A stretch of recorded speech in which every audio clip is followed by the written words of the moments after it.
int parente de domínio, e se der tempo, eu acho que não vai dar, sólido consumir. Mas é parecido, a ideia central é a mesma. Tá? Aí, vou apresentar as ideias, vou tentar resolver dois exemplos. Um bem simples, um campo escalar só, depois tentar, é uma área muito grande, então vou tentar só dar uma passada rápida. No caso de dois campos, vou ver que vai ficar bem mais complexo. Beleza, vamos lá.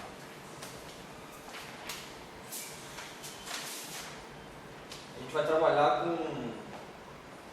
um campo escalar, sem carga. Tá? Em geral, a gente, uma teoria livre, né? A gente teria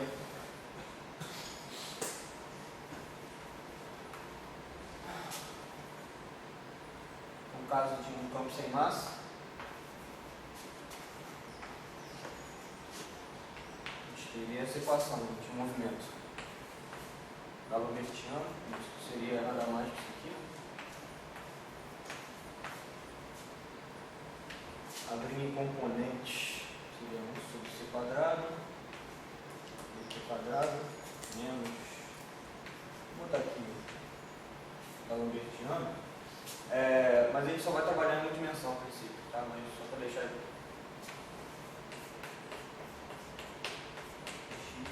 igual a 0, né? Qualquer solução desse tipo, mais ou menos CT em uma dimensão já. Vou ter que ir mais um. Qualquer solução desse tipo é a solução dessa equação. E a gente tem uma relação de dispersão desse tipo. 2, 2 simples. No caso de equação da... sem massa. Sem massa. Você pode tirar transformada de Fourier ou expandir numa base de Fourier isso aqui. Qualquer equação desse tipo qualquer campo com essa propriedade vai satisfazer esse operador. Quando a massa é diferente de zero, a gente tem a equação de Klein-Bordel, né?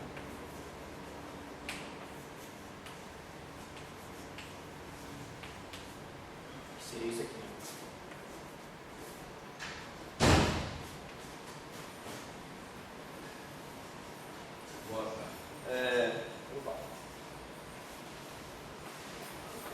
Em geral, eu tenho que tomar cuidado, porque dependendo do artigo, eles colocam C, em outros não.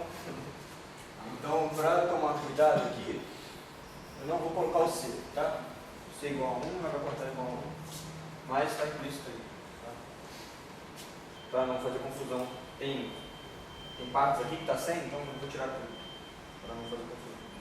Bom, a equação de Klein-Bordel seria um campo com massa que respeita essa equação aqui, de movimento. A solução não é mais tão simples como essa, mas a relação de dispersão vai ser dada por essa forma aqui. 2 mais 2. Você pode ainda tirar a transformada de Fourier usando essa relação de dispersão, fazer a integral, dependendo, tomando cuidado com a dimensão, né? E tem uma solução analítica para isso aqui. Tá?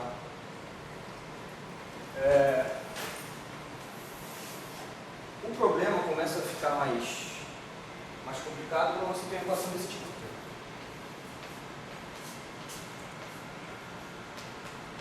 E a ideia da aula de hoje é explorar um tipo específico de maneira de encontrar uma solução para esse problema. Isso aqui seria uma equação de movimento de uma lagrangiana desse tipo. Uma lagrangiana assim.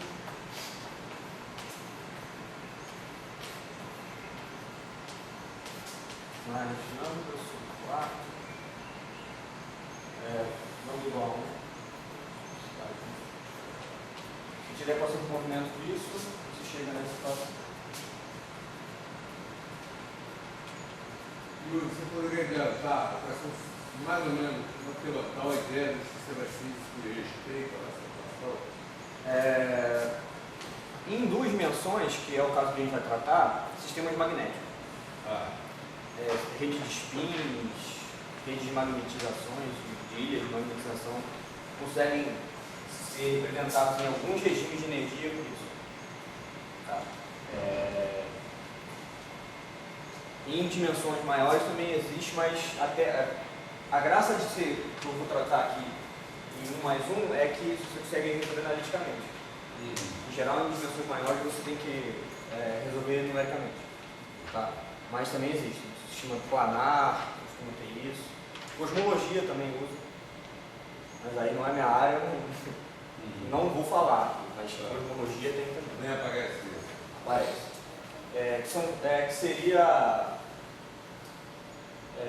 contribuições topológicas. Afinal,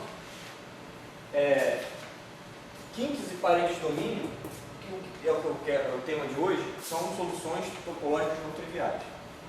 Eu vou explicar o que é isso logo. Só vou explicar mais um pouquinho sobre isso aqui.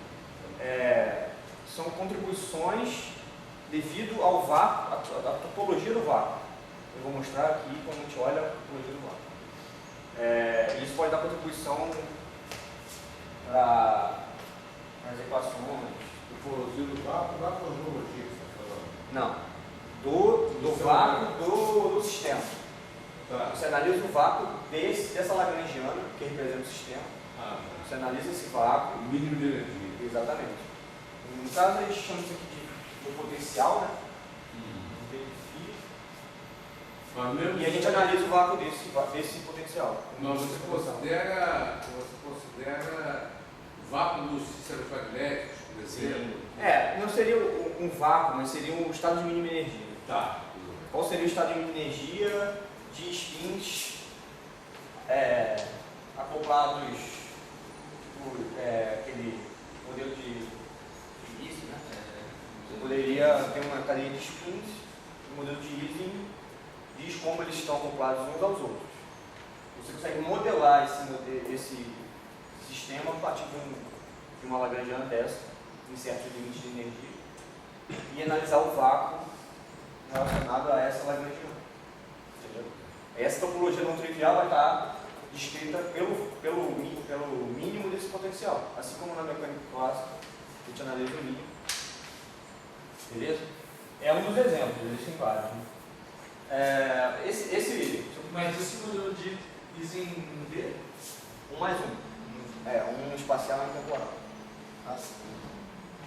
O modelo de Ising é só de uma dimensão. Se for para mais, é o modelo de Heisenberg. Entendi. Mas a ideia é a mesma. O modelo de Ising é o modelo de Heisenberg em uma dimensão. Beleza. Tá. Então, eu sou da altas energias. Confio no que você está falando. Mas a ideia é essa, que você tem um regime onde os spins, a interação entre os spins pode ser descrita por isso. Ou outra lagrangiana qualquer. É um exemplo. Nesse caso, se a gente fizer o gráfico do potencial aqui, né, a gente vai ter algo assim. Aqui é o φ, aqui é o potencial. O mínimo é quando φ igual a zero. Trivial. Mas se a gente tiver casos, como eu vou mostrar mais para frente, onde o potencial seria algo desse tipo, aí você tem dois vácuos degenerados que podem ser o mínimo do seu sistema. Então, esse vácuo aqui tem uma topologia não trivial, esse aqui tem uma topologia trivial. Entendeu? Essas coisas também muito abstratas. Falar de topologia. Não, a topologia é a forma, entendeu? É uma palavra matemática para descrever a forma do vácuo. O vácuo é não trivial porque ele não tem uma solução. Sim. O que é uma solução trivial? É que a sua variável é zero. Você tem um sistema, qual é a solução trivial? Y é igual a zero. Aqui a mesma coisa, qual é a solução trivial? O φ é igual a zero. Se aqui existem soluções não triviais, aí você diz que tem a topologia não trivial porque a solução é não trivial. Tá bom? Não tem muito mistério não. Apesar de é uma maneira de olhar o usando os métodos matemáticos conhecidos. Tá, e a gente vai ter uma equação diferencial desse tipo. É não linear, então a gente já sabe que equações lineares não são fáceis de lidar. Mas existe uma forma, em certos casos, de a gente achar uma solução. Uma, né? Não é uma prova de todas, mas a gente consegue achar uma solução. E a graça é que essas soluções formam as chamadas ondas solitárias, que a gente vai achar aí. A maioria das soluções são ondas solitárias, que a gente chama de kink. Esse aqui, ó. Esse nome aqui. Ondas solitárias. Sólido também. Oi? Sólido. Eu vou tentar dar ser bem cuidadoso na hora de diferenciar. Sólidos também são ondas solitárias, mas eles têm propriedades a mais do que os químicos. O químico eu não sei o que é. Eu vou chegar na solução dessa equação e eu vou mostrar que é o que. Esse Não pode ser um significado. Oi? Esse nome tem algum significado? Pai, eu procurei, mas não achei. Não sei. Não deve ter. Né? Chutaram o nome. Um colega falou o nome aí, mas era meio pejorativo, então eu não sei se é esse que a gente Em inglês seria pejorativo. mas eu não sei se foi nesse sentido. Imagino que não seja aí a origem. Ou não sei. Mas eu acho que tem nesse livro aqui, ó. Inclusive eu usei ele boa parte do que eu peguei disso, como referência. Solitons Winston, do Rajaraman, indiano. É muito bom, pesadíssimo, mas eu só usei o primeiro capítulo. Ainda dava para digerir. Como na minha área específica de trabalho, mas eu recomendo. No começo do livro é bem acessível. Depois ele fica bem pesado. Ele fez um comentário, que eu acho que foi uma aposta que os caras fizeram. Se desse algum resultado e botar esse nome, eu acho que não sei. Foi alguma brincadeira que rolou aí e deram esse nome. Mas a ideia que eu quero passar é que kinks e solitons são tipos de paredes de domínio. O que é parede de domínio? Configurações de vácuo não mínimo, não trivial. Tá? Toda solução que seja não trivial vai ter esse fenômeno de parede de domínio, e um dos tipos são os kinks, e tem sólidos e não. E existem instantons também, mas eu não vou falar aqui, que é bem mais complexo. E também não daria tempo. Beleza? Então, quando eu vou analisar especificamente isso ali, mas só para adiantar o que a gente vai encontrar, a gente vai encontrar ondas solitárias. O que são ondas solitárias?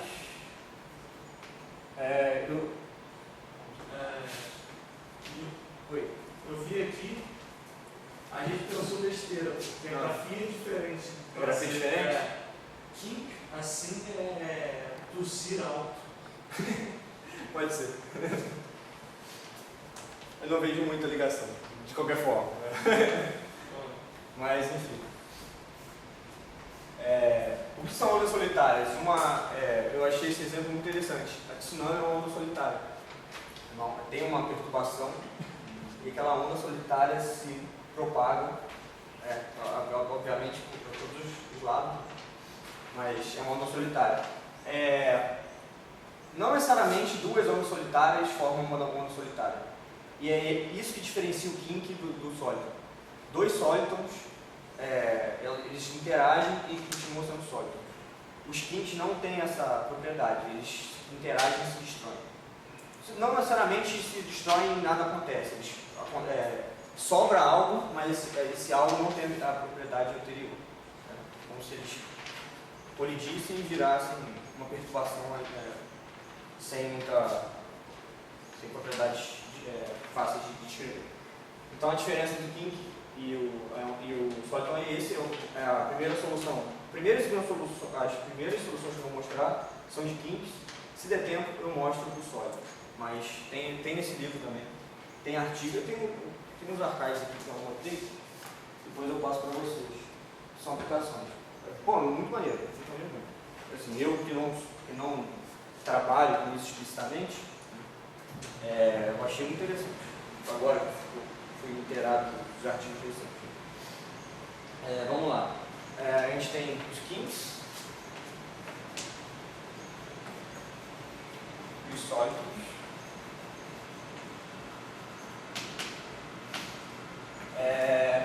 E eles são diferentes, tá? Não são a mesma coisa.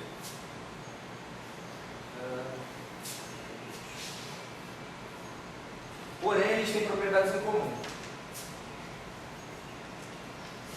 Ambos têm. Vou botar dessa forma. Ambos são soluções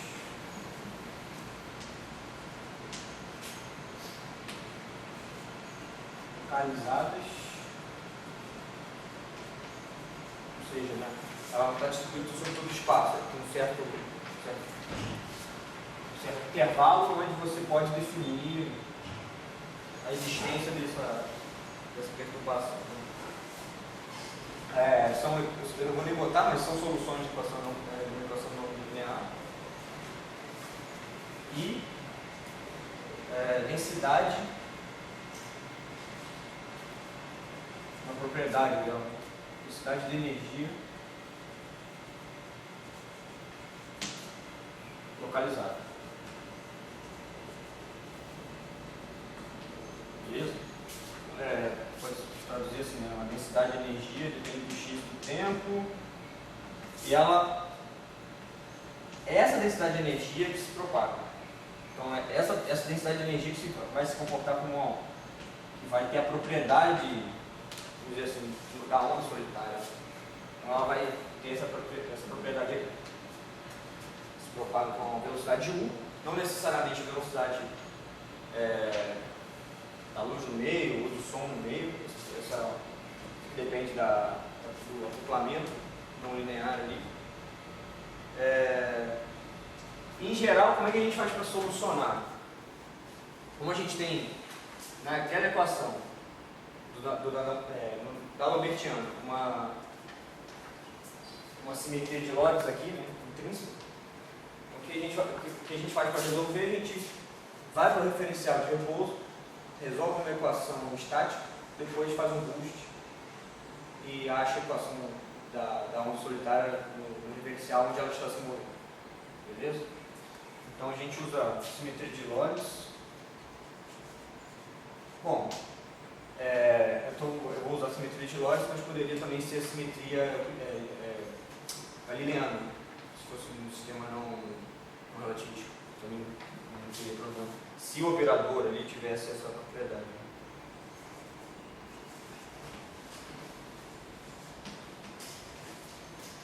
A gente vai pegar um caso estático.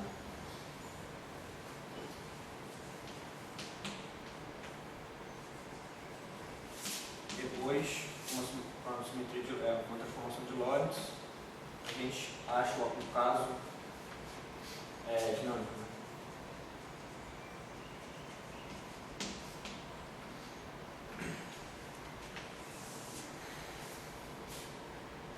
Beleza, então vamos resolver aquela lagrangiana ali no primeiro exemplo. No caso dinâmico, simetria de Lorentz, será que ele... Oi? No caso dinâmico, você não tem mais simetria de Lorentz? Não, simetria você não tem. Você só trocou de observador, né? Você estava observando no meio do referencial da partícula e depois troca com um referencial onde a partícula, no caso, é a perturbação, está se movendo com a velocidade v.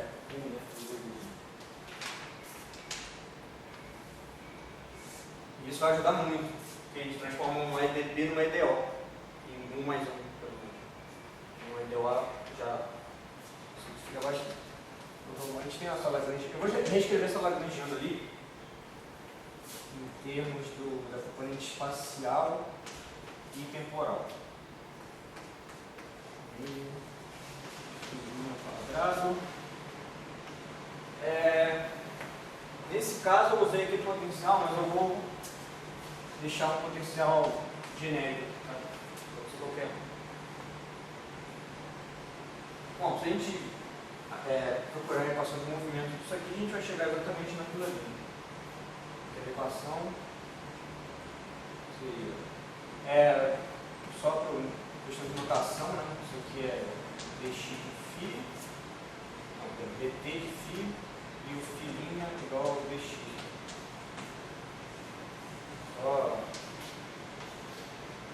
Eu coloquei isso para simplificar a notação, para não ficar muito pesado. E a equação de movimento, né? Deixa eu pegar o JL igual a zero. A gente chega aqui. Dois pontos, menos duas linhas, igual a menos variação do V em relação a φ.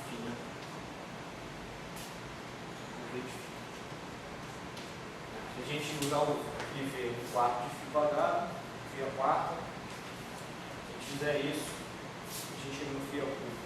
Tá?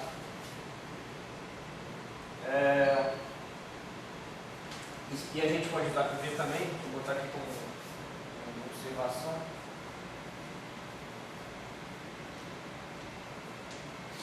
A gente escrever energia. Bom, a gente tem uma Lagrangiana, a gente pode escrever. Eu acho que até na aula passada lá eu escrevi o tensor de energia e momento, uma Lagrangiana e tal. A gente pode pegar a componente T00 desse tensor e chamar aquilo lá é a densidade de energia. T00. Isso aqui é a energia, pelo menos densidade de energia. Então, se eu integrar essa componente do tensor de energia e momento, a gente tem essa.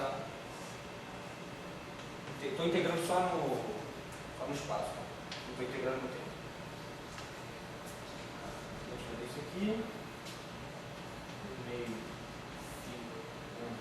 quadrado, mais meio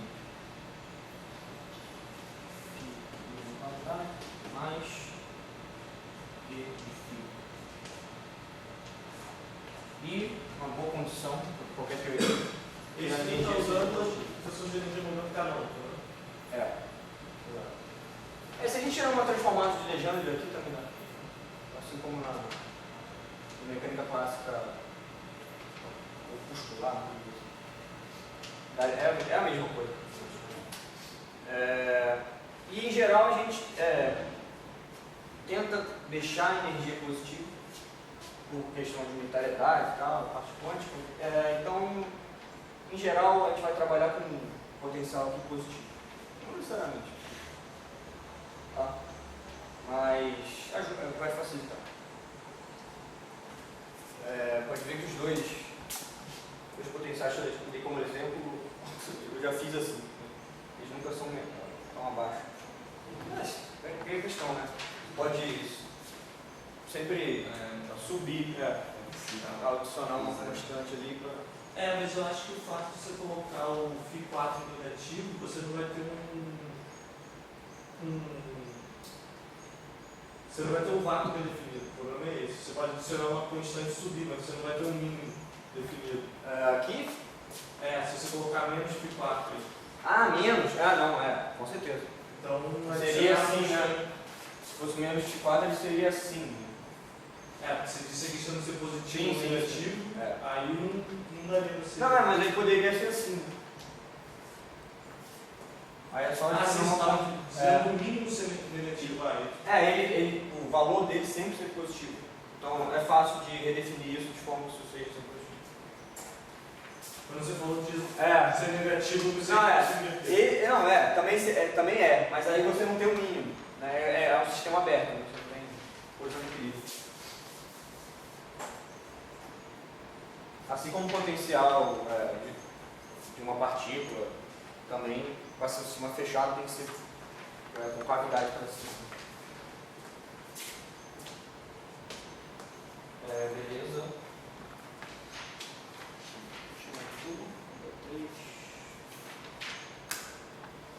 Tá, beleza. Então, vou apagar aqui.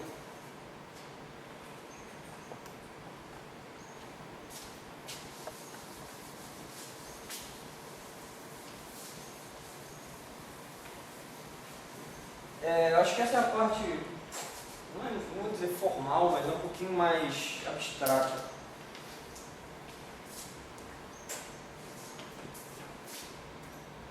Vamos lá. Admitindo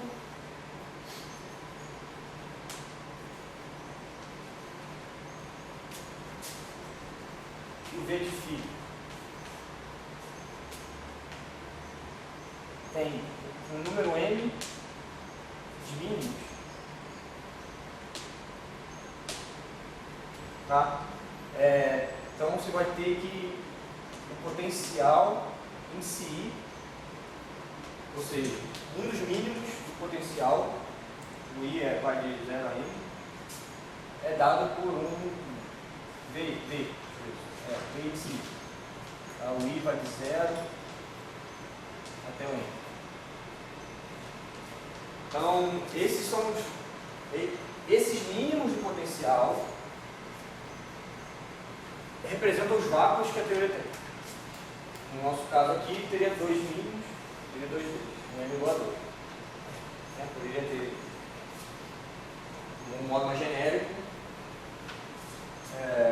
quantos mínimos o seu modelo precisa do seu modelo. Então, a energia, como funciona? Eu não entendi esse FI, você está definindo um FI para cada mínimo. Seria o valor de φ em cada mínimo. E eu chamei de VI é uma constante. Tá? Aliás, VI é uma constante não necessariamente, mas pode ser uma constante. Pode ser uma função que satisfaça aquilo. No caso do Higgs, eu estou colocando o Higgs na cabeça aqui agora. No Higgs ele tem um valor no mundo constante, mas não necessariamente constante. O Kink não é constante, por exemplo. A gente vai chegar na solução. Ele tende a um valor constante. É uma coisa mais específica. Eu vou chegar aí. Então o E de φ vai ter dois mínimos. Terá M mínimos também. Aí degenerados ou não.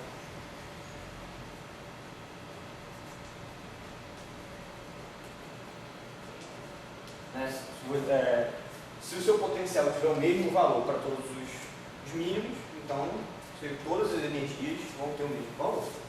Se o VI e o VJ forem diferentes, provavelmente o seu potencial pode ser diferente.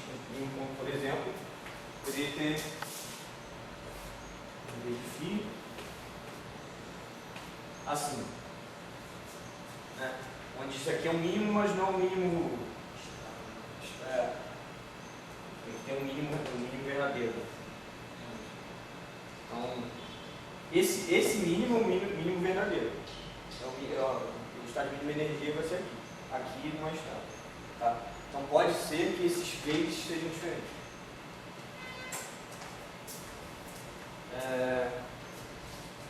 Tá, beleza. Então, a gente só tomar esse cuidado. A gente tem que calcular a energia de cada vácuo, para ter uma ideia. Isso aí. E se for aí que é a história. As paredes de domínio só ocorrem em vácuos degenerados. Então, se você tiver degenerescência de vácuo, dois vácuos com a mesma energia, você vai poder ter isso aqui. Entendeu? Se não, você pode ter, mas aí a análise é bem mais complicada. A gente vai trabalhar com casos onde há degenerescência. Bom, vamos lá. A gente vai pegar essa equação aqui, ó. Botar ela no lugar. Primeira equação que eu vou mostrar a gente.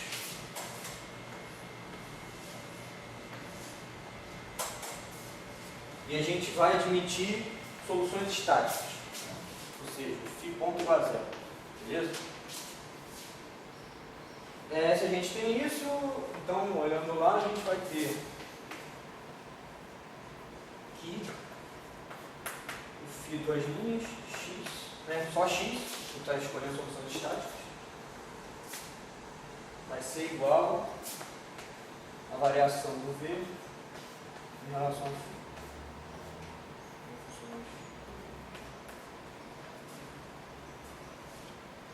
A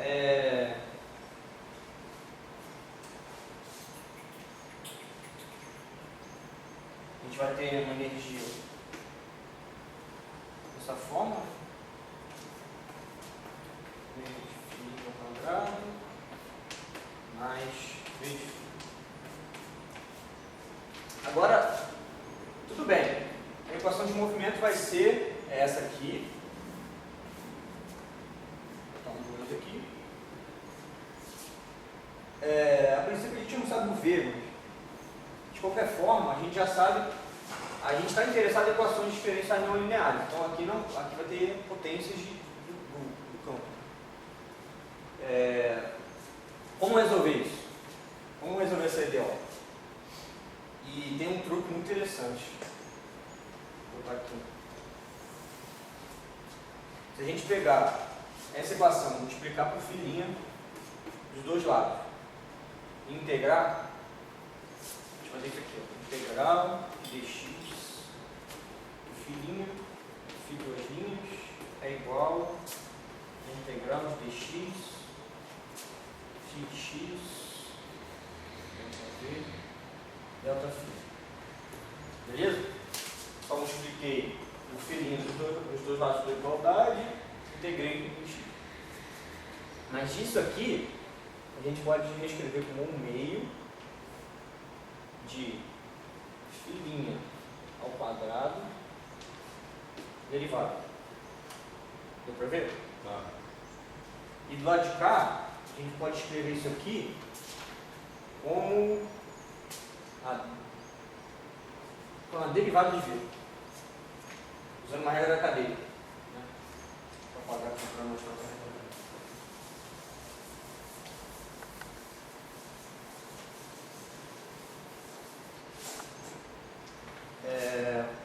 se a gente tem o v é uma função de φ, então o v' de φ pela regra da cadeia vai ser,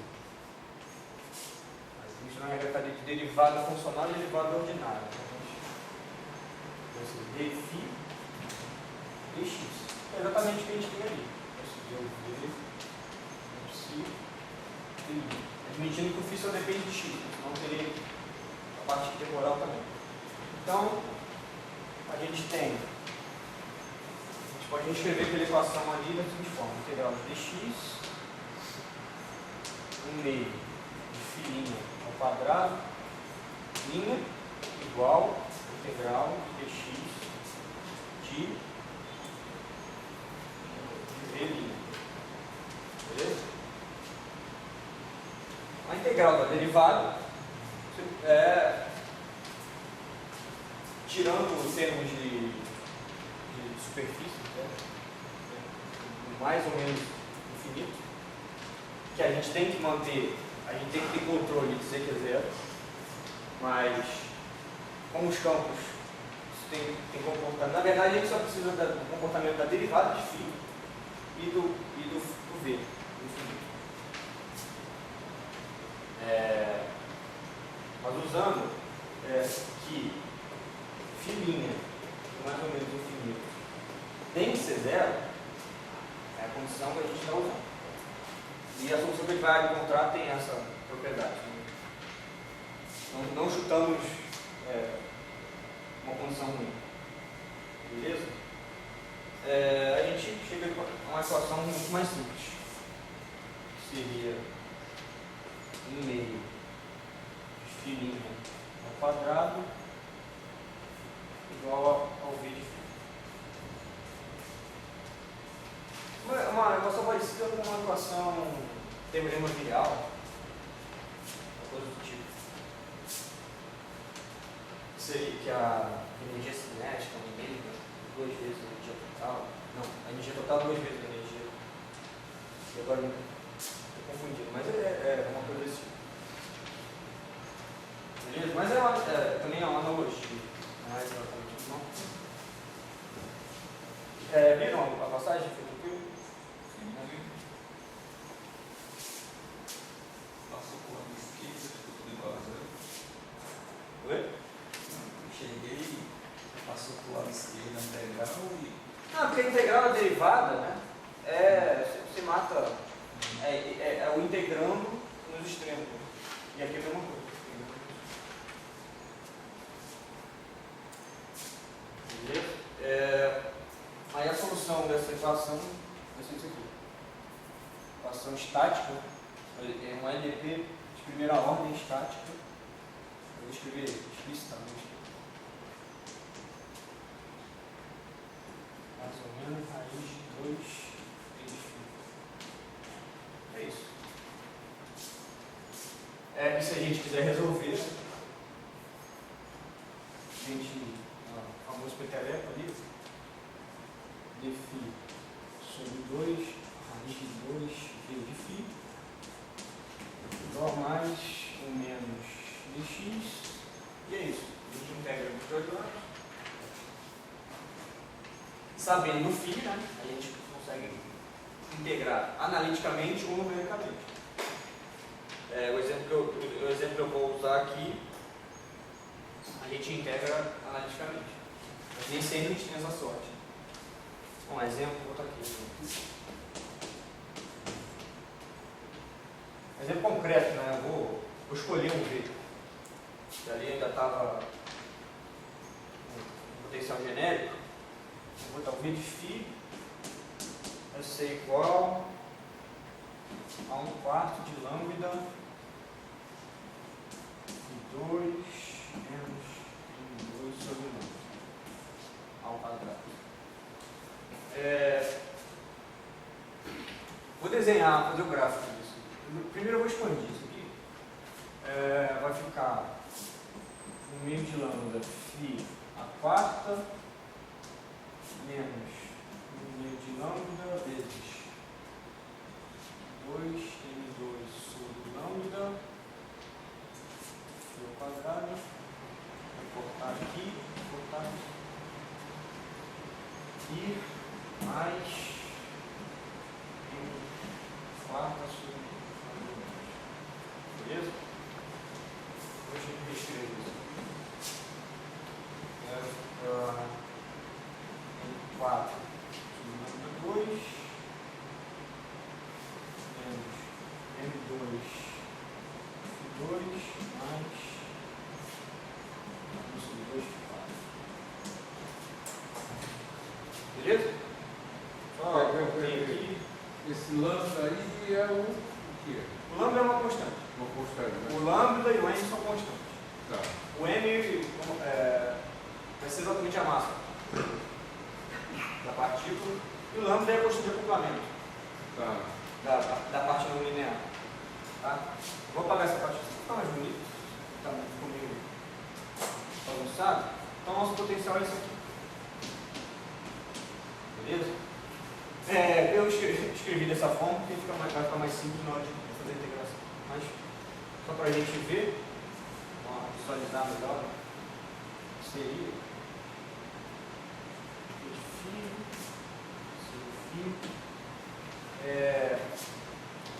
ele tem a componente φ quarta, a componente φ2, que vai mandar perto da origem, né?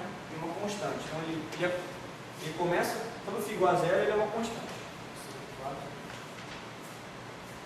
Perto da origem, quem manda é a parte quadrática. A parte quádrica manda menos. Então vai ter uma compactagem para baixo. Assim.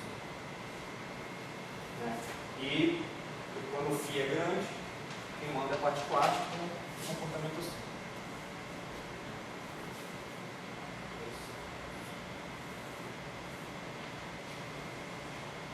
Beleza? Eu não vou dizer aqui o princípio. Não, acho que dá até simples. É simples de ver que o mínimo vai ser no zero. Quando φ é igual a m sobre raiz de lambda, o v, aí se botar aqui o v vai dar zero. Então é exatamente que o v igual a zero esses dois pontos de φ, mais ou menos. Igual a mais m sobre raiz de lambda, e aqui é φ igual a beleza? Então é aquele potencial que eu tinha desenhado de maneira explícita. Beleza? E aqui o mínimo, né? 4 sobre 2. Beleza? Bom, a gente tem um potencial dessa lagrangiana, dessa forma, e a gente sabe que tem uns dois mínimos degenerados. Um φ tendo mais ou menos esse valor aqui. Pelo que eu tinha falado, se a gente tem mínimos degenerados, a gente tem essa propriedade de parede de domínio. Você vai ter uma solução tipo kink ou tipo sólido a princípio. Beleza? Espera esse momento. São 10 pessoas.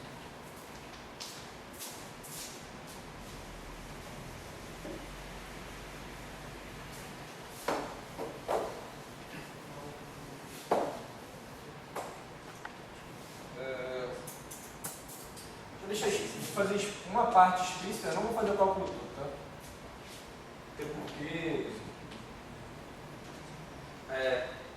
cálculo 1, né? Uma variável, uma integral de uma variável só. Você vai ter, se eu integrar essa equação aqui, né?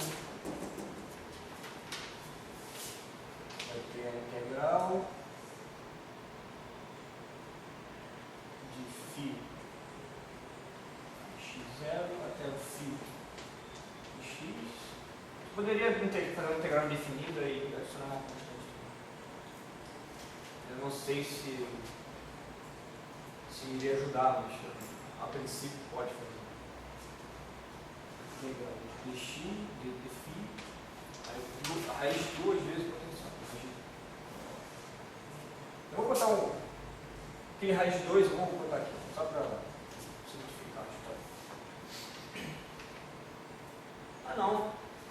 Deixa eu vai cortar com esse 2 aqui. Então, não é vantagem nenhuma. Pode botar o lambda. É o raiz de lambda, né? Vou botar o raiz de lambda aqui. Você vai ter raiz de φ 2 menos 2 sobre quadrado, né? Aqui é o modo. Oi? Você vai embora, né? Vai. Eu fiz esse passo. Você tem um modo. Fazendo essa integral, não vou fazer dentro dos passos. Acho que, tirando o cuidado que tem que ter com o módulo, eu acho que não é muito. Talvez usar uma tangente. Mas eu vou separar para quando for negativo. Toma cuidado.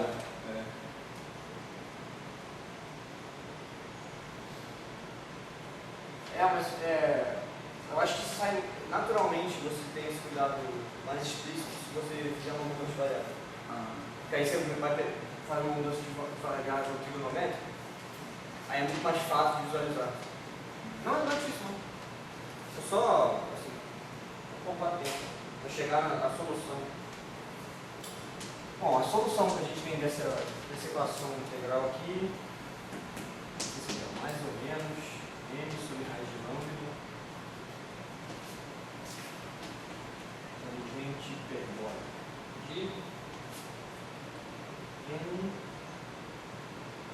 sobre raiz de 2. Eu acho que é raiz de 2 aqui, apesar de ter a impressão que é raiz de lambda. Deixa eu olhar só o tem essas duas soluções, mais ou menos, que a gente pergunta. Aí a solução positiva a gente chama de kink. é a negativa de anti-Kink.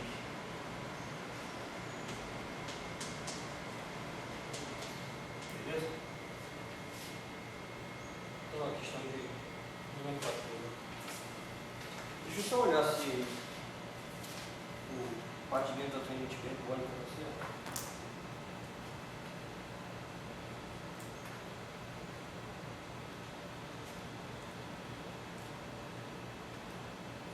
Tá certo, tá certo.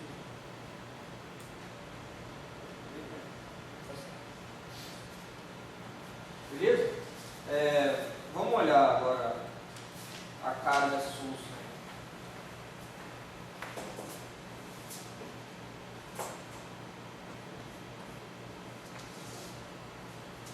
É o N sobre raiz de lambda? Oi?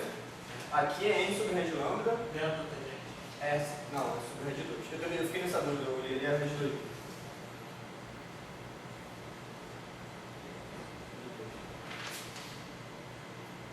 Vamos lá, vou fazer 2 gráficos aqui que vão iluminar qual o significado dessa solução. Bom, eu vou desenhar só uma das soluções, né, porque a outra é só trocar o sinal. Pouca diferença. É porque dimensionalmente ele é esquisito, né? MX. Você falou que M vai ser justamente a massa desse campo.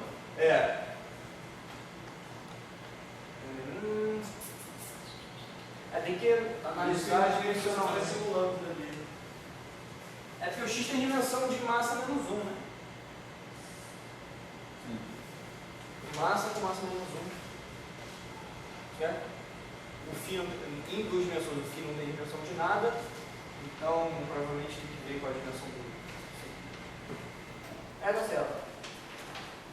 O m dimensão de massa, né? M2 massa ao quadrado, o φ tem dimensão de massa ao quadrado, de forma que m sobre raiz de φ tem dimensão de nada. Então tá certo. E os dois aqui. Vamos lá, 2 gráficos. Primeiro a solução, né? Vou chamar o kink de φ mais, o anti-kink de φ min. Tá? Vai ter um x0 aqui. Na verdade, vou fazer isso.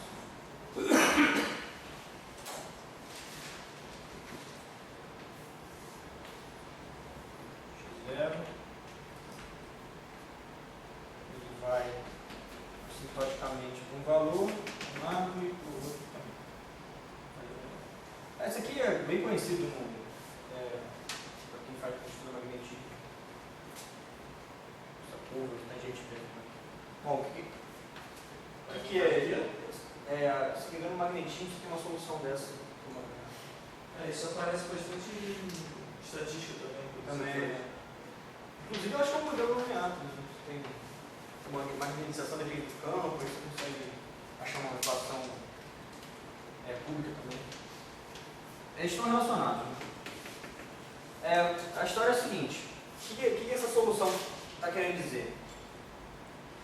Você tem um campo que no menos infinito ele tem o valor menos n sobre raiz de lambda, e assintoticamente no mais infinito ele troca para o outro vácuo, mais n sobre raiz de lambda. Então, essa solução, a solução daquela equação diferencial, diz que num pedaço do seu espaço, o seu vácuo tem um valor, no outro pedaço do seu vácuo você tem outro valor, e você tem uma parede de transição. Por isso que tem uma parede de domínio. Daqui para lá você tem um vácuo, daqui para cá você tem outro. E você tem essa região de transição. Tranquilo? Quando a gente vai fazer aqui o boost, né, que essa perturbação vai se propagar, então você tem uma mudança de um vácuo para o outro conforme o tempo passa. Você tem 2 vácuos, conforme o tempo vai passando, que era um vácuo vira outro. E essa parte eu achei muito interessante, um desenho muito explícito.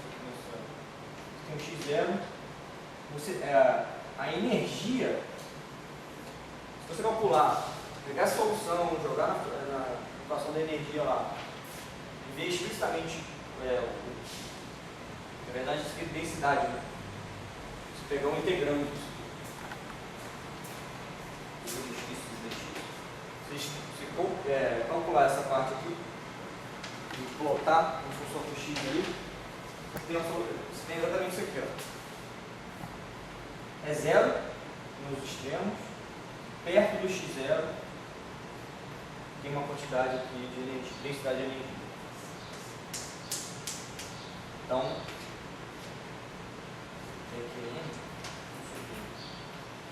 tem um comprimento característico aqui, onde você pode determinar aqui e dar uma ordem sobre N. Você tem como eu tinha falado mais cedo, o kink ele é localizado, uma região onde você encontra, beleza? E o mais interessante, que eu vou escrever ali, é que se a gente pegar a energia total nesse referencial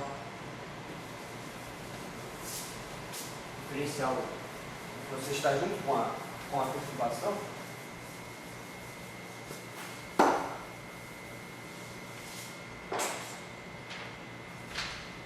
você tem uma massa efetiva aqui, integral de x.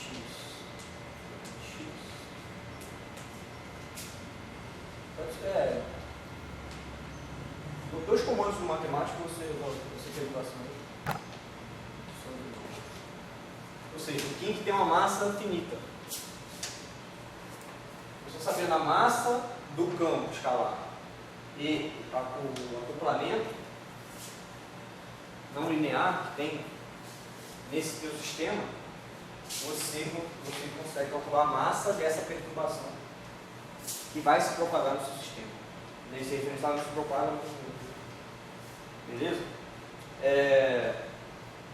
Isso aqui define o ser uma onda solitária.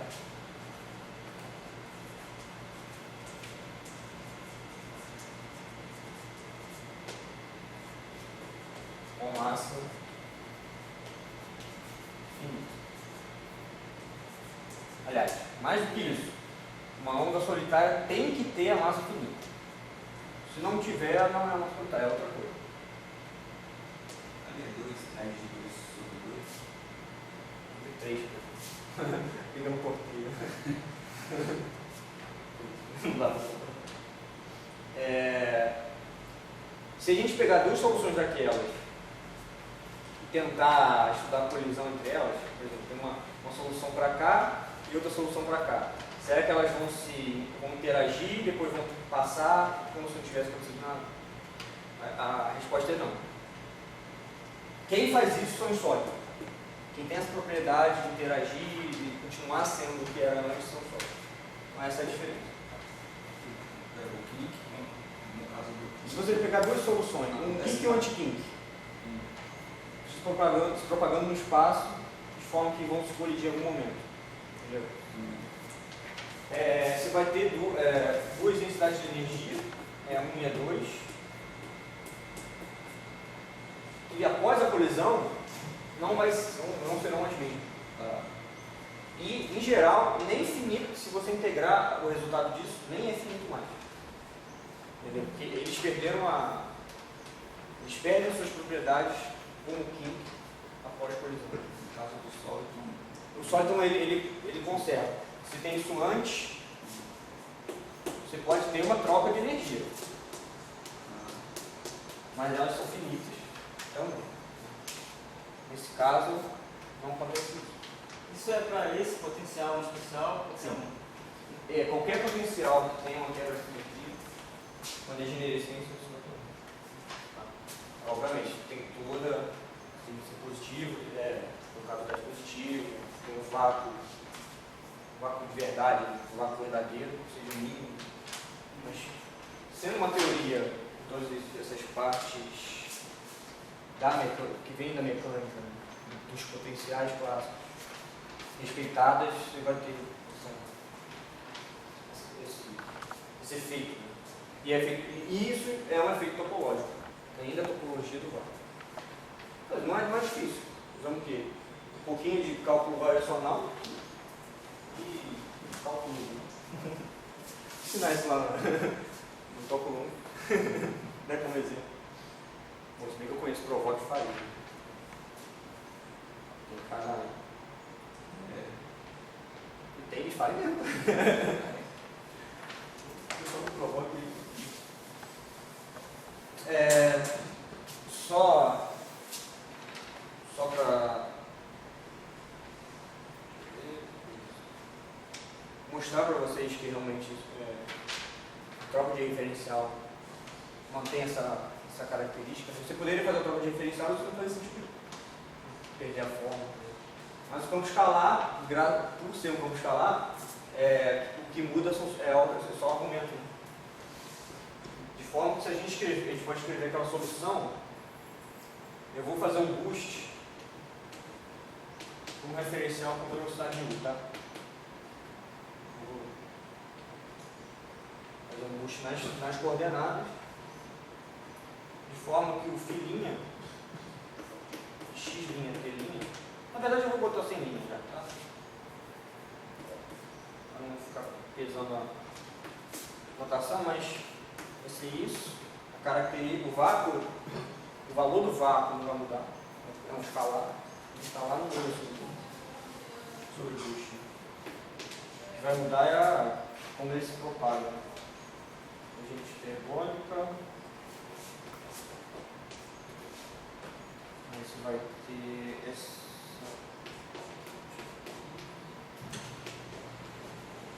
Bom, isso aqui seria o boost cartesiano, né? Mas como a gente tem a invariância de Lorentz, não tem o fator de contração.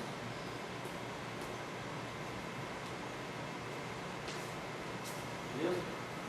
Então, o que está acontecendo nesse referencial, onde a gente está vendo o King se propagar? Ele se propaga dessa forma, né? Obviamente ele vai sentir a contração para a relatividade. E o x0 ali é como se o x0 estivesse se movendo. Tem um vácuo antes do x0 e um vácuo do x0, e esse x0 vai se movendo no espaço. Beleza? Uma ideia é essa. O que a gente faz é isso.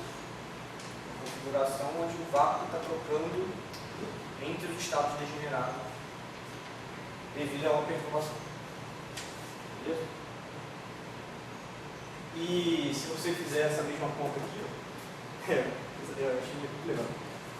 O M vai ser esse M1 no M0 aqui, sobre, obviamente, assim como a massa, você faz o boost, você tem uma massa relativística, correção relativística da massa, assim como uma partícula. Ela tem muitas propriedades igual a uma partícula. Bom, beleza. Esse foi o fácil.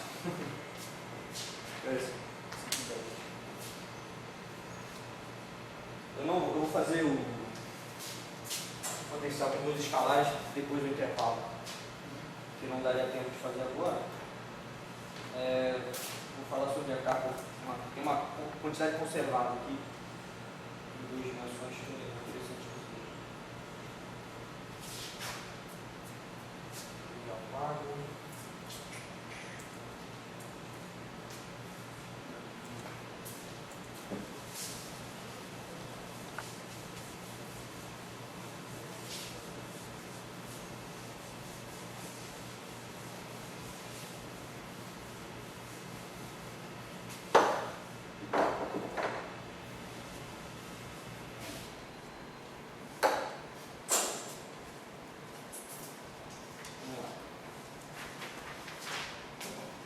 Sobre carga topológica.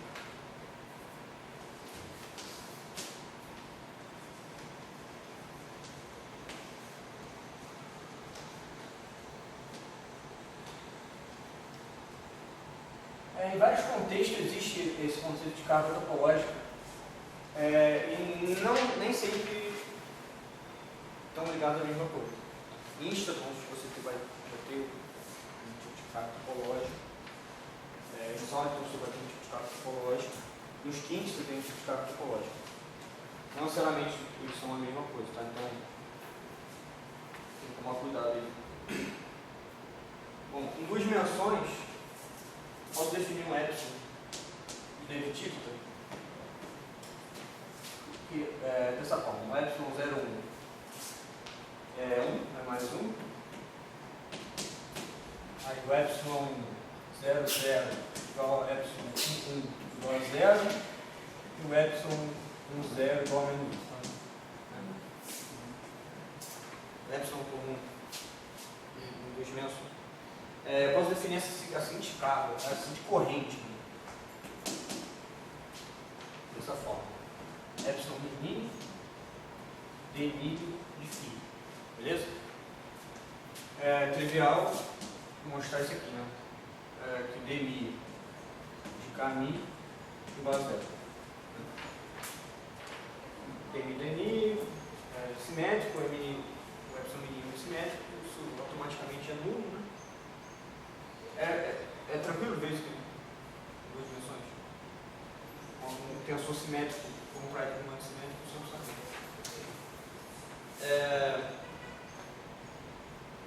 Isso aqui seria uma lei de conservação, lei de continuidade.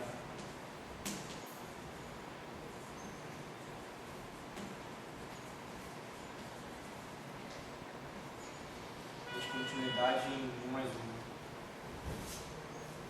O componente seria o K0 derivado temporal menos igual ao K1. Seria um análogo de 1 mais 1 de derivado temporal do corpo igual ao divergente do K1. Um análogo do ponto igual a uma dimensão. Beleza? Para toda. Isso aqui seria uma lei de conservação, então você tem uma carga conservada relacionada a isso. Você pode pegar o componente 0 e especificar, seria integral de menos infinito a mais infinito de x K0. Por definição, como o K0 é uma derivada de alguma coisa, então você vai ter isso aqui. Derivada do φ, ser mais específico.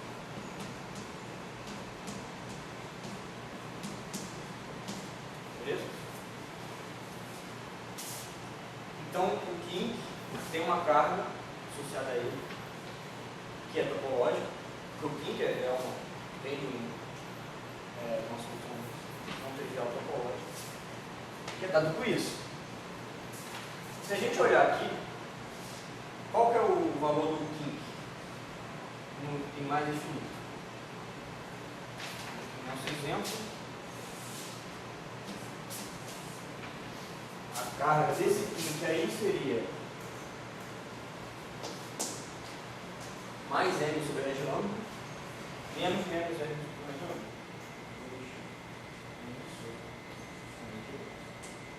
Se a gente pegar a solução com o sinal trocado, anti-kink, a carga dele é a inversa. Vou botar um Q mais, um Q menos, menos 200. Ou seja, não é à toa que botaram o nome kink e anti-kink. Eles têm a mesma carga com o sinal trocado. Assim como elétrico fora. Beleza?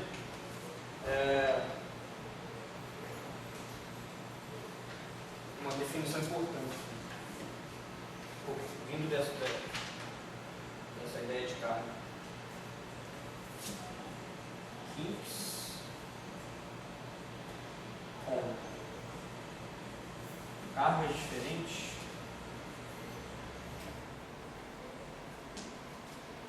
pertencem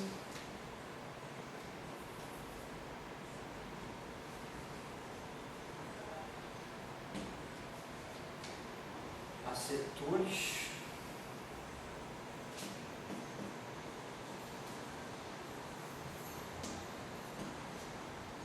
topológicos distintos.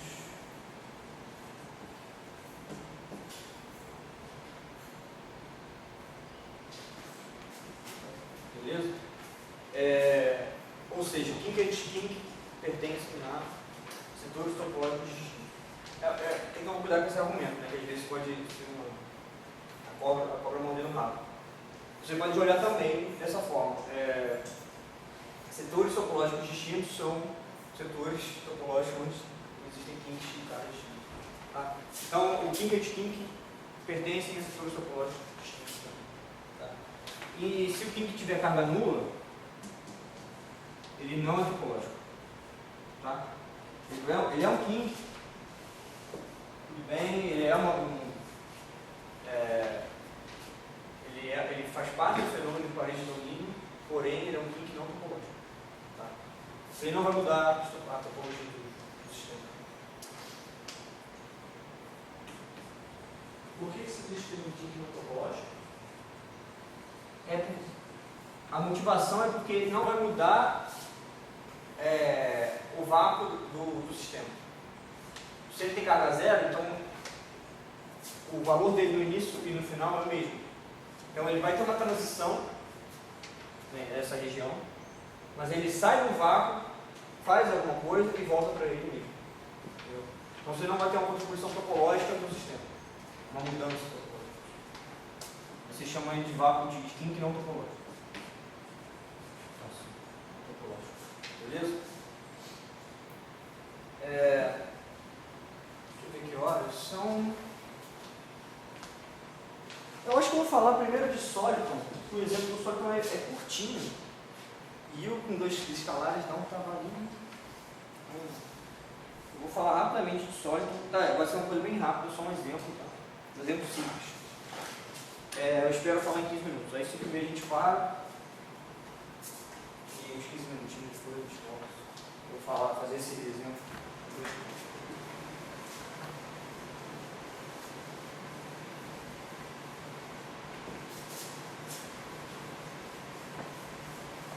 Essa área de sólidos é uma área imensa. Assim. Você pode fazer sua carreira nela. Obviamente, isso aqui vai ser uma ilustração do que é. E peguei um exemplo simples. A gente tem uma área muito grande que está relacionada a isso.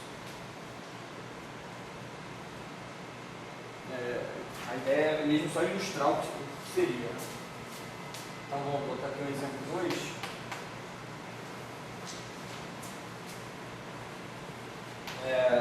Se chama o modelo de Simon-Gordon. Não sei de onde tirar isso.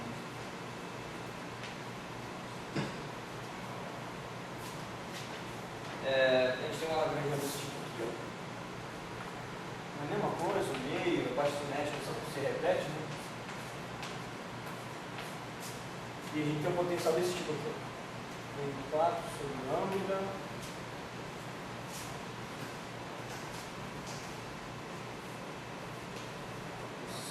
Como em 2 dimensões, a gente está em 2 dimensões ainda, em 2 dimensões o potencial tem dimensão de massa zero, então você pode escrever um potencial com quantas potências você quer.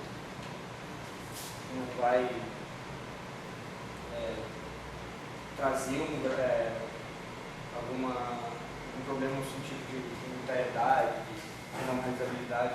Então as constantes vão ser todas com acabei de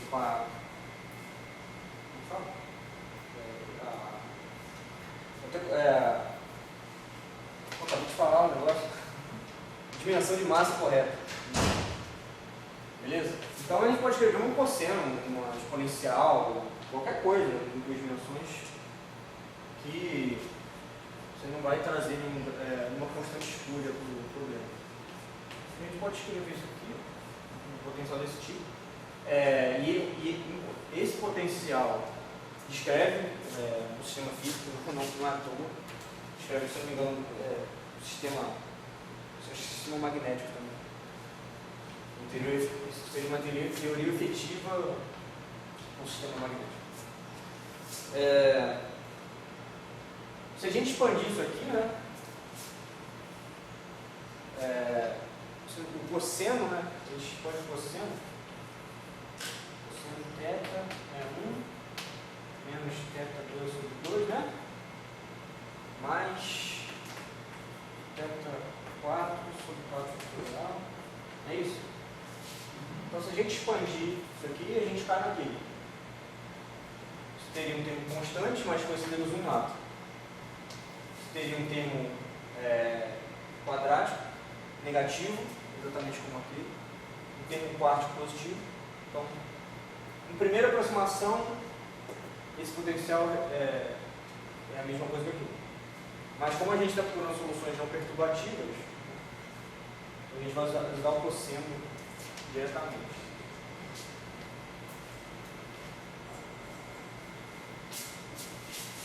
Imagina que essa constante de acoplamento é muito grande, você não pode expandir. Equação de movimento. Antes de botar assim, as simetrias. Isso é importante. Você pode, dentro dessa lagrangiana, fazer essa mudança. Φ vai no menos φ. Aqui invariante. Par, né? Você não é par. Aqui é quadrático. Não faz diferença. E daí agora uma simetria do potencial. Você pode fazer essa mudança também. Linha igual a φ mais 2πn. Não é n pertencendo aos inteiros. Beleza? Então, do cosseno, você tem que tomar cuidado, aqui tem uma constante.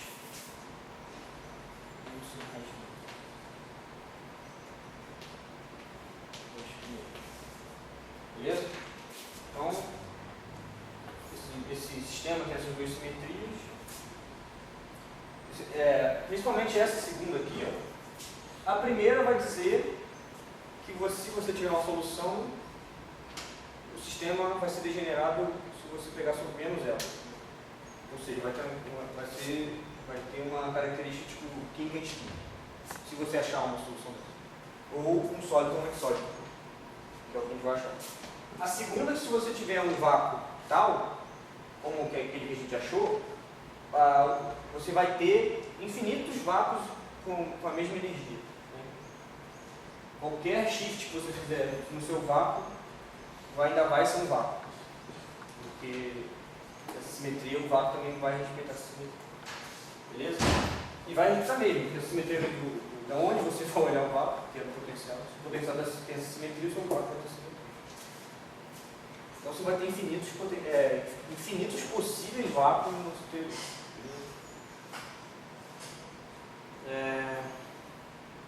Sim, o mínimo desse potencial é exatamente o que eu fizer é igual a exatamente m lambda, né? Derivar isso aqui em relação a φ.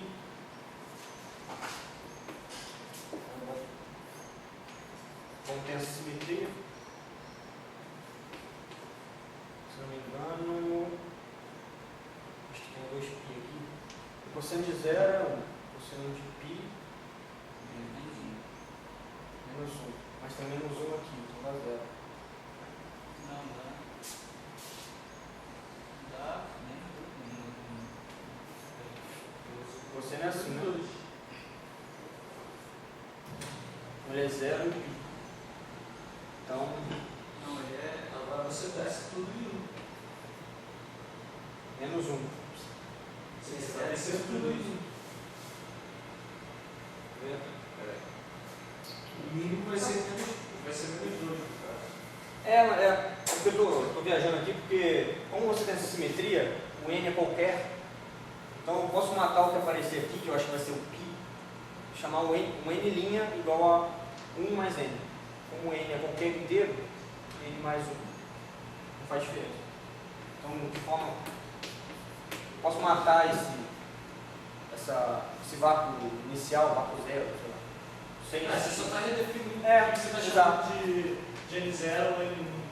Mas o que está escrito ali, sai do bloco, é isso? com I. Sai Quando você deriva isso aqui, vai ficar no centro. Exatamente o que eu vou escrever agora. A equação de movimento é isso aqui, né? Você pegar a equação de movimento dessa lagrangiana, N3 sobre lambda, seno e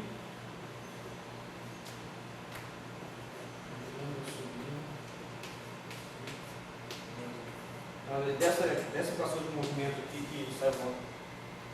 Você deriva aí, sai, aparece o seno. Beleza. Mais uma vez, a gente, aproveitando a simetria do Lorentz aqui, a gente vai para o referencial estático e as soluções.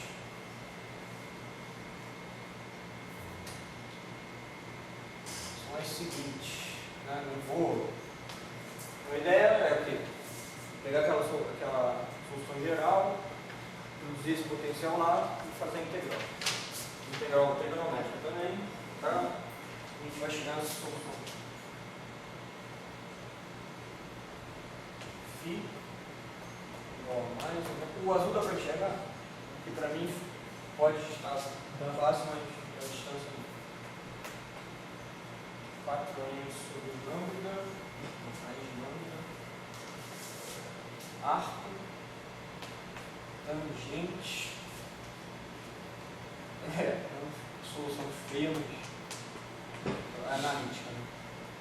Né? Como eu tinha falado, essa solução aqui implica nessa simetria aqui, nessa degenerescência. Né? Mais uma vez, o mais vai ser o sólido e o menos vai ser o antissólido.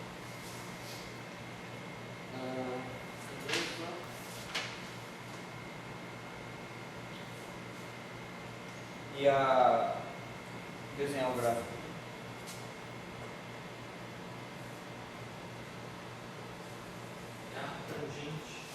Arco tangente da exponencial.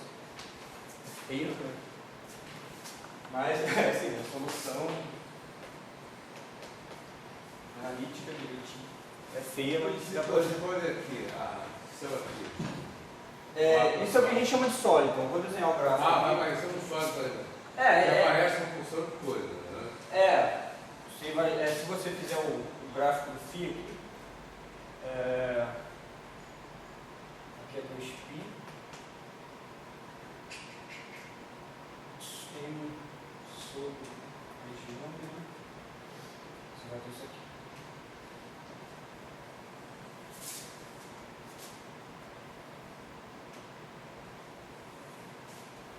Aqui é o φ, mais até o final. Mais uma vez,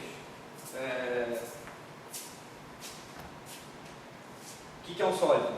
É uma perturbação que troca o vácuo entre os estados degenerados. Você tinha um vácuo aqui, 2π, e aqui seria o zero. Então você tem o zero, vácuo zero, você pularia após, nessa outra